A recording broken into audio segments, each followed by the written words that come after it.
Mazda Premacy. Baba na po ang transmission. Ngayon magbubukas na po tayo. Ito yung transmission ni sir, natanggal na. Ngayon yung oil seal niya may tagas, kailangan natin magpalit niyan. Pero ngayon nandun pa, nagbubukas pa kami ng transmission. Ito na po yung transmission ni sir. Buksan.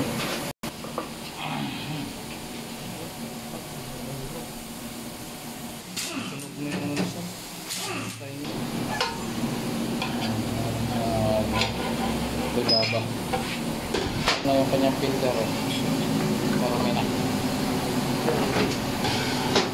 Kita balik mo po doon lang. Ayun, isa pa.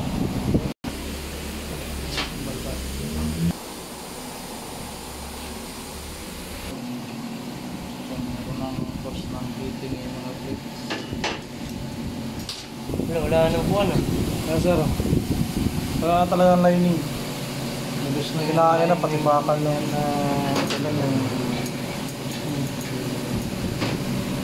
ubos na.